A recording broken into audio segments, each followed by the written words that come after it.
Hello, my lovelies, and welcome to Divination Death Witch. I'm Rain, and this is another episode of Witches of Reddit.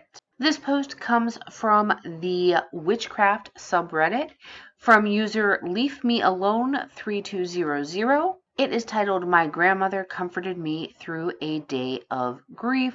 The OP does include a trigger warning for death, pet death, grief, and loss of a loved one. Now, while they did include a trigger warning, there's nothing really graphic or triggering in this particular post, but if you've had a recent loss, then you might want to go check out another episode here on the YouTube channel and maybe skip this one until you are in the right place and space of healing to listen to this story.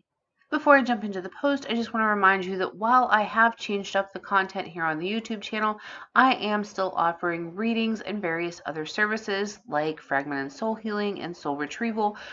You can find the link in the description box below by following my link tree. There you will also find the link to join our Patreon so that you don't miss out on any of the exclusive content over there. We do offer free and paid memberships. If you'd like to show some support and love for the channel, you can opt to buy me a coffee through the link in the description box. This type of support is never expected, but is greatly appreciated.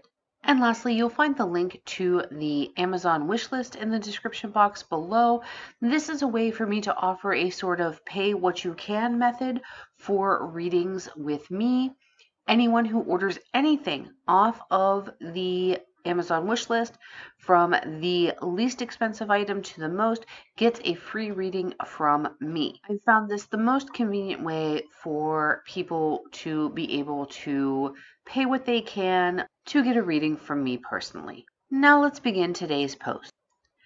This is a long one, but the context is needed.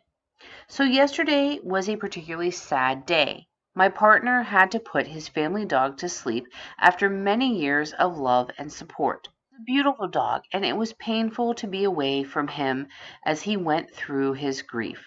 My family have had many dogs in our time, and I've been there for almost all of their final days. It never gets easier, and you're never prepared for it. Enter my grandmother. She passed away a few years ago and had the strongest bond with her Labrador.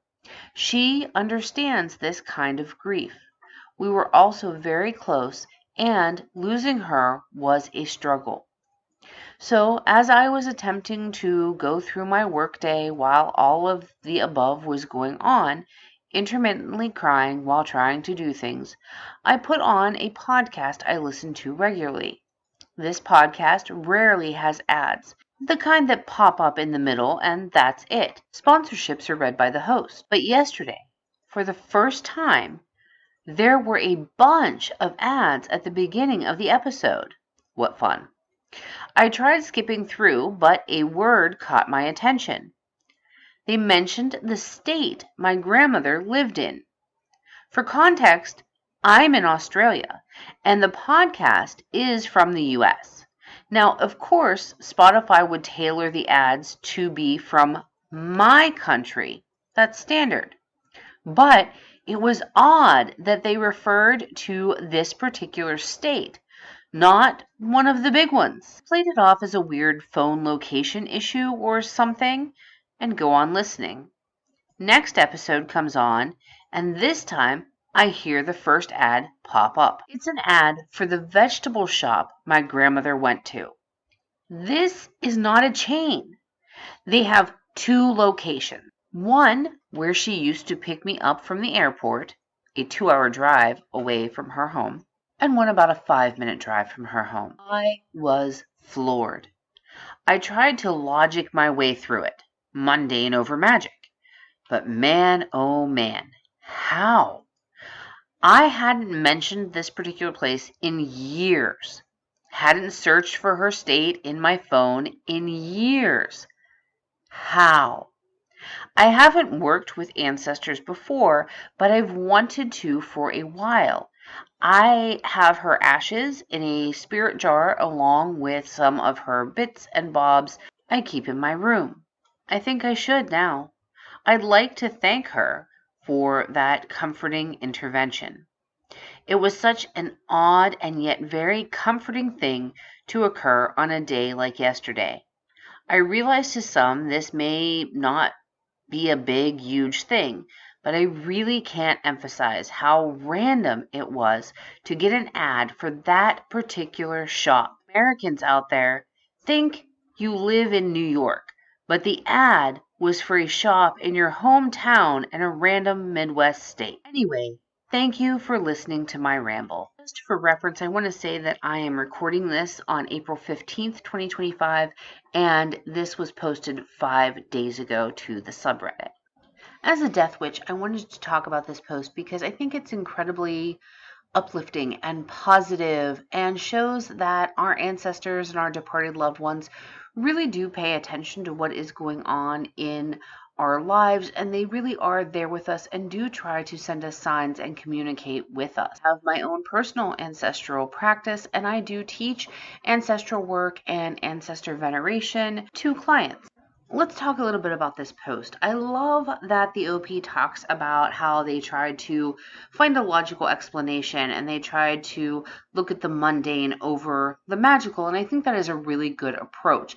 Everything out there is not a sign. So I love that they tried to find a practical, real-world, mundane explanation for things.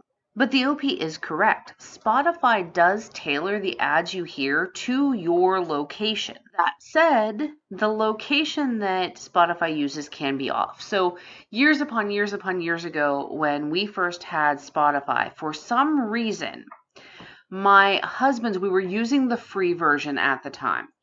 I don't know if that's important or not, so I'm going to mention it. We were each using the free version. For some reason, he was getting ads for some random city in a random other state that we had never even been to, let alone lived in. On the other hand, I was getting local ads, so we never understood why for a while he was getting ads for the wrong location. Now that said, that wrong location was within the US, which is the country that we reside in. They were consistently for the same wrong location. And then eventually, after I want to say about 6 months or so, Spotify all of a sudden came to its senses and he started getting local ads in his Spotify instead of ads for the wrong location. Again, this was a long time ago, probably around 2017. But here's what I want to point out. The wrong ads started from the time that he first created his Spotify account, continued for about 6 months or so, and it was the same wrong location. At that time, he started getting ads for our actual location, and ever since then, even though we've moved cross country twice, when he gets local ads, been for the correct location since that initial time period where he was consistently getting the wrong ads. The OP is in Australia. She shouldn't be getting ads specific to a small Midwestern town in the United States when she's on the other side of the globe, if you will. Obviously, she normally gets local ads when she does get ads. So this is out of the norm. This is out of the ordinary. That's when we can begin to contemplate that maybe something is a sign or maybe something is communication from spirit. When it's something that is out of the ordinary and we try to suss out a mundane explanation and can't really come up with a good one. Now, it's not a conspiracy. It is confirmed that our smart devices do listen to us. Amazon has admitted that Alexa eavesdrops. We know that smart TVs, smartphones, and all of that do eavesdrop on our conversations in certain circumstances, and then that information is retained and used to target advertising to us. And any other search engines we use, for the most part, DuckDuckGo says that it does not do this, but for the most part, any type of search that we do on the internet, it is being tracked and that information is being used to target ads at us. If you use any meta platform, they are very open and honest, if you will, as honest as a meta platform can be, that they do look at what we look at, how long we look at it, what we search for, and all of that, even off of their platform, so that they can target ads to us. But if the OP hasn't talked about that town that their grandmother is from, or search for anything related to that state or that town in years on their phone, then again, this is an anomaly that leads us to believe that this is communication. This is a sign from their grandmother. The fact that this all points towards the grandmother, who was someone who was very close to pets and animals and would have understood what the OP was going through in this moment, all of that together really does make us lean towards this being a form of communication or sign from grandma. If the OP were a client of mine, she expressed that she has been wanting to do ancestor work.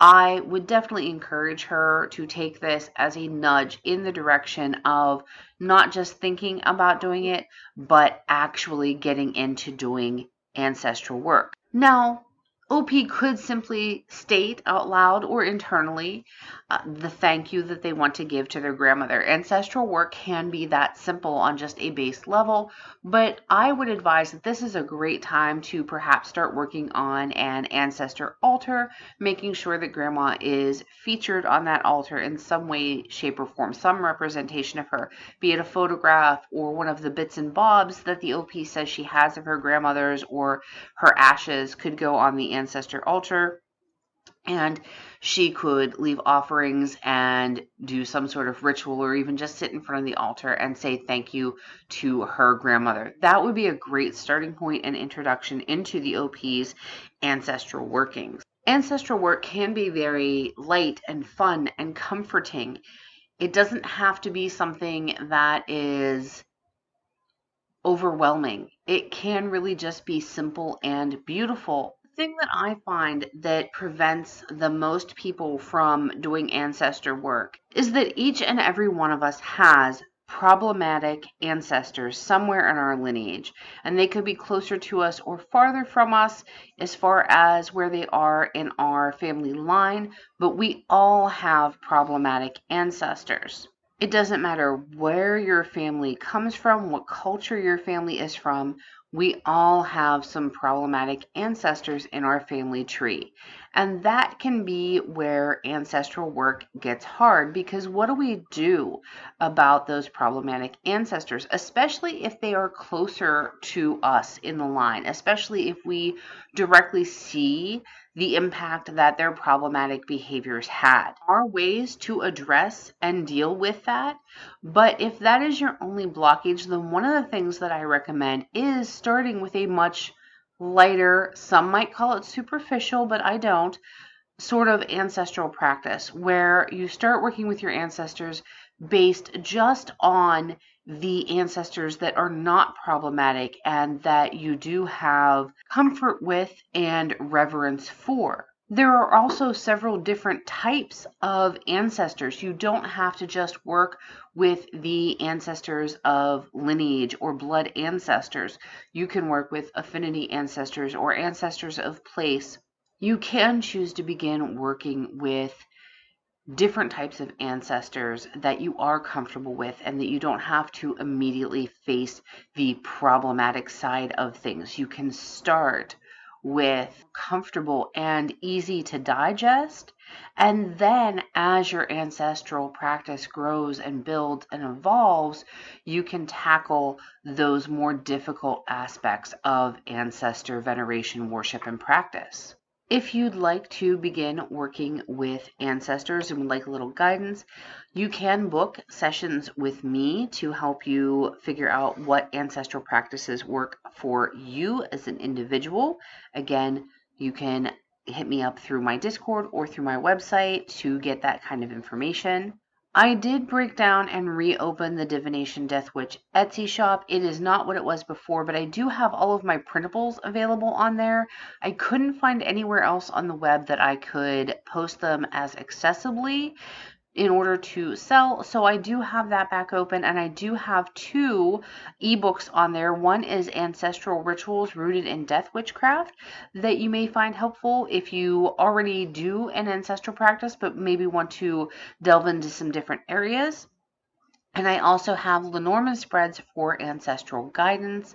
Both of those are amazing ebooks that you can work with. And I do talk about in the Ancestral Rituals ebook, I talk about just some basic tips on how you might want to approach working with problematic ancestors if you are to that point in your ancestral practice. Both of those are under $10. And again, the link for the Etsy shop is in the link tree in the description box below. What do you think of the OP story? Is it her grandmother trying to communicate, trying to comfort her through her period of grieving? Have you had a similar experience with a departed loved one or ancestor? What does your ancestral practice look like? Tell me all of these things in the comments below, because I do love to hear from all of you. What did you just think of this Reddit post overall? Until I see you again, my lovelies, blessings to you wherever your journey finds you.